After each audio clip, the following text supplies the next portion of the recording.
തൗഹീദിന്റെ ഏറ്റവും ഉള്ളിൽ നിന്നും പുറത്തു നിന്നും പാടാൻ കഴിവുള്ള ആൾ. സാധാരണക്കാരായ ആളുകൾക്ക് വേണ്ടി പുറത്തു നിന്ന് മക്കാമുകളെ പറ്റി മഹാന്മാരെ പറ്റിയിട്ടൊക്കെ മദ്ഹ് ഗാനങ്ങൾ പാടും. തൗഹീദിന്റെ ഉള്ളിൽ, അതിന്റെ ഉള്ളിൽ വിരിയുന്ന പൂങ്കുലകൾ, അതിലെ പുഷ്പങ്ങൾ നുള്ളി അത് ആസ്വദിച്ച് മണത്ത് അതിന്റെ തേനും കുടിച്ച് അദ്ദേഹം പാടുന്ന തൗഹീദിന്റെ ഗാനങ്ങളുണ്ട്. അതില് വളരെ വലിയ വിശാലമായ അർത്ഥതലങ്ങളുണ്ട്. 5 അമർന്നിട 5 ഇസ്ലാം കാര്യമാണ്. ആ മദ്രസയിൽ കുഞ്ഞുങ്ങളെ പഠിപ്പിക്കുന്ന ബുനിയൽ ഇസ്ലാം അലാ ഷഹാദത്തിൻ അല്ലാ ഇലാഹ ഇല്ലല്ലാഹ് എന്ന് തുടങ്ങുന്ന 5 ഇസ്ലാമിൽ 5 കാര്യങ്ങൾ. രണ്ടാമത്തത് 6 അടങ്ങട, അതിലാടട, അത് നേടട എന്ന് പറയുന്നുണ്ട്. ഇസ്ലാം കാര്യം അത് ഉള്ളു വെളിവാക്കുക. കാരണം ഉള്ളിലുള്ളത് പുറത്ത് കളയണം. ഉള്ളിലുള്ളത് പുറത്ത് കളഞ്ഞാലേ പിന്നെ ഉള്ളു നടക്കാൻ പറ്റുള്ളൂ. പാത്രത്തിൽ വെള്ളമുണ്ടെങ്കിൽ അതിലേക്ക് പിന്നെ നടക്കാൻ പറ്റില്ല. നിങ്ങളുടെ അകം വെളിവാക്കി ഉള്ളിലുള്ള വൃത്തികേടും മാലിന്യങ്ങളും എല്ലാം ചവിട്ടി തൂത്ത് പുറത്ത് കളഞ്ഞിട്ട് ഉള്ളിൽ 5 ഇസ്ലാം കാര്യങ്ങൾ. ആ ഇസ്ലാം കാര്യങ്ങളിൽ ഒന്നാമത്തെ ലാ ഇലാഹ ഇല്ലല്ലാഹയുടെ അതിന്റെ വിശദീകരണമാണ് 6 അടങ്ങട, അതിലാടട. അതിലാടാനും പറഞ്ഞിട്ടുണ്ട്. അതിലാടാൻ പറഞ്ഞ സയ്യിദ് റസാഖാൻ ബറൈൽവി റളിയല്ലാഹു അൻഹു, മഹാനായ അബൂബക്കർ കോയ ഷാലിയാത്തി റളിയല്ലാഹു അൻഹു, തട്ടാങ്കര കുട്ടിയമ്മ മുസ്ലിയാർ, അവരൊക്കെ ജനിച്ച അവരുമായി ബന്ധപ്പെട്ട മണ്ണാണിത്. അവരുടെ ശിഷ്യന്മാർ ഉറങ്ങിയ, അവർ കിതാബുകൾ എഴുതിയ മണ്ണാണ്. അവിടെ ഒരു സൂഫി പാടുകയാണ്, ഈമാൻ എന്ന് പറഞ്ഞാൽ അത് വിശ്വസിക്കാൻ മാത്രമല്ല, അതിന്റെ ആനന്ദം ഉള്ളിൽ നിറച്ച് ആടാനുള്ളതാണ്. ആ ആട്ടത്തിന്റെ ഒരു തെളിവാണ് ഈ ഹഖായിഖിന്റെ ഇതുപോലെയുള്ള പാട്ടുകൾ. അതുണ്ട് എങ്കിൽ ഈ ദുനിയാവിന്റെ ഇടം അത് കൊഞ്ചൂല. നമ്മുടെ മുമ്പിൽ ദുനിയാവ് അല്ലാതെ കൊഞ്ചിച്ച് ചതിക്കുന്ന ഒരു ഇടമാണ്.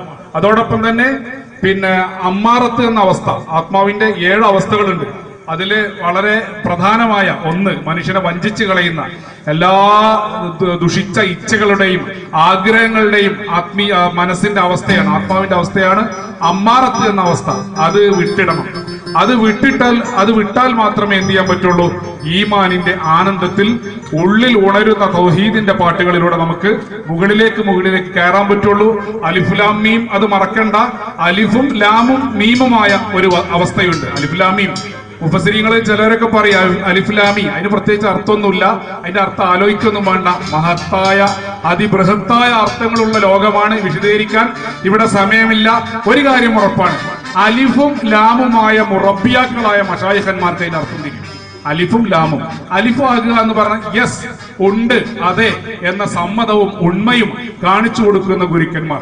ലാം, പാടില്ല, ചെയ്യരുത്, അരുത് എന്ന് പറയുന്ന മുറബിയായ ഗുരുക്കന്മാർ. അറിവേകാൻ മുറബിയിൽ കൂട് എന്നും ഇതേ മസ്താൻ തന്നെയാണ്. ഹാജി അബ്ദുൾ റസാഖ് മസ്താൻ തന്നെ പാടും. അപ്പൊ അങ്ങനെ പാട്ടിന്റെ വരികളിലൂടെ അങ്ങനെ കയറിപ്പോയാൽ അതിന്റെ ആനന്ദവും ലഹരിയും അത് വേറെ തന്നെയാണ്.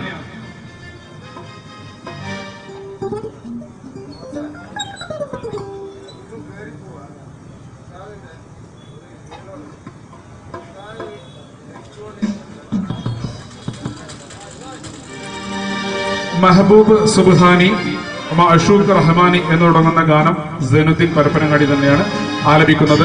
ഉസ്താദ് തവക്കൽ മുസ്തഫയുടെ കൂടെ പാടുന്ന 2 അനുഗ്രഹീത ഗായകരാണ്.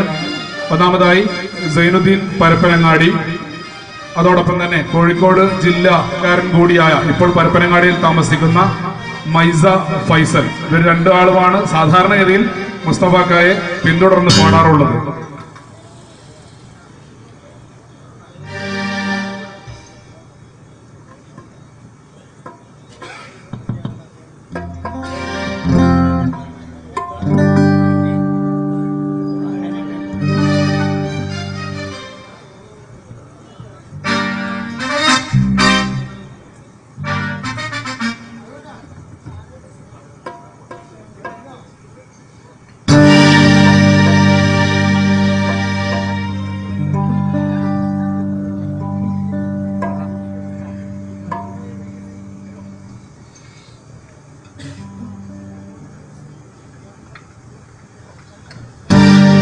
महबूब सुबहानी महशूक रहमानी महमूद नूरानी मकबूल यासीनी महबूब सुबहानी महशूक रहमानी महमूदर नूरानी मकबूल यासीनी मशर शफाअतिन वंदनादर जमानी महाराजा मुनि महत्वतिन ध्वनि माधुर्य भूमेनी महबूब सुबहानी महशूक रहमानी महमूदर नूरानी मकबूल यासीनी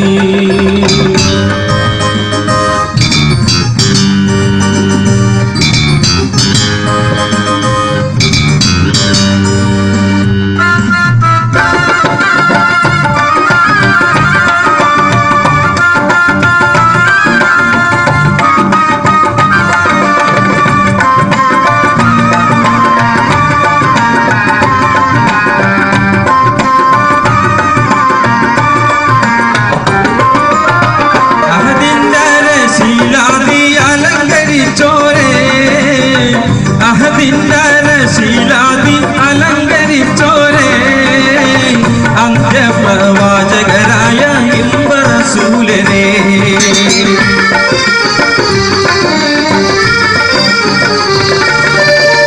അഹദിന്റെ ശീലാദി അലങ്കരിച്ചോരേ അഹദിന്റെ ശീലാദി അലങ്കരിച്ചോരേ അന്ത്യപ്രവാചകരായ ഇമ്പറസൂലനേ ഇഹ പരത്തെന്നും സഖി ചെയ്തിടുന്നോരേ ഇഖ്ലാസിയെ ഈ വഴി കാണിത്തുള്ളോരേ മെഹ്റാജതും നിറമായോരേ മിഫ്താഹ് സത്ത് മുസ്തഫ മുസമ്മിലേരെ മുച്ചൂടർ മാലരെ മുമ്പൻ തിരുദൂതരെ മുത്ത് ഹബീബായോരേ സുബ്ഹാനി महशूक रहमानी महमूदर नूरानी मकबूल यासीनी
മുഹമ്മദ് പീജ കാത്തിമുൽ അംബിയാവായി വന്ന പ്രബീജ മീമീമിൽ അഴകായ റോജ മീമായസീനിൽ സിർ ശിഫാതായ മർജ മുഖ്താർ ഖോജ ശഫാഅത്തേക്ക് പൂജ അബ്ദുറസാഖിലും തോജ സുബ്ഹാനി महशूक रहमानी महमूदर नूरानी मकबूल यासीनी मशर शफाअतिन वंदनादर जमानी महाराजा मुनि महत्वतिन ध्वनि माधुर्य भूमेनी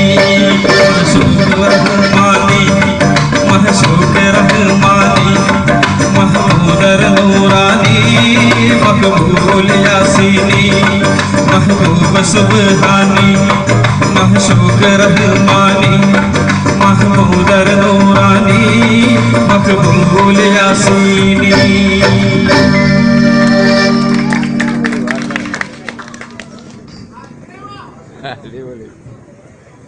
ലോകൈക ഇന്ത്യൻ ഗായകനായ മുഹമ്മദ് റഫി ഓമര മെഹബൂബ എന്ന് തുടങ്ങുന്ന ഈ പാട്ട് ഇത് പാടിയ അതേ കാലത്ത് തന്നെ റസാഖ് ഹാജി ആ പാട്ടിൽ റഫി പാടുന്ന ആ വരികളിൽ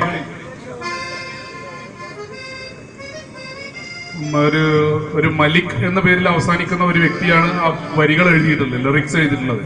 അതിൽ മുഴുവൻ പ്രണയമാണ്, പെണ്ണിനോടുള്ള പ്രണയമാണ്. അത് റസൂലുള്ളാഹിയോടുള്ള പ്രണയമായിട്ട് ഡൈവേർട്ട് ചെയ്തു കൊടുത്തു റസാഖ് ഹാജി. അള്ളാഹുവിന്റെ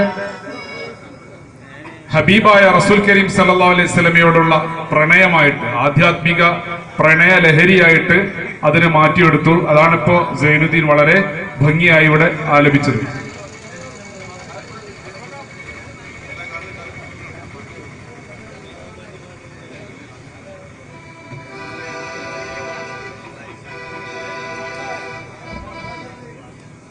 ഇടവേളയിൽ ഇതിന് സംഗീതം പകരുന്ന പരപ്പനങ്ങാടിയിലെ റോഹെ മെഹ്ഫിൽ ഓർക്കസ്ട്രയുടെ അനുഗ്രഹീത കലാകാരന്മാരെ ഒന്ന് പരിചയപ്പെടുത്താം.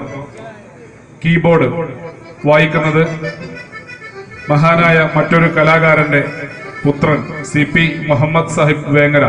അദ്ദേഹത്തിന്റെ പുത്രനായ അബ്ബാസ് വേങ്ങരയാണ് കീബോർഡ് ആർട്ടിസ്റ്റ്. അതോടൊപ്പം തന്നെ ഉള്ളിൽ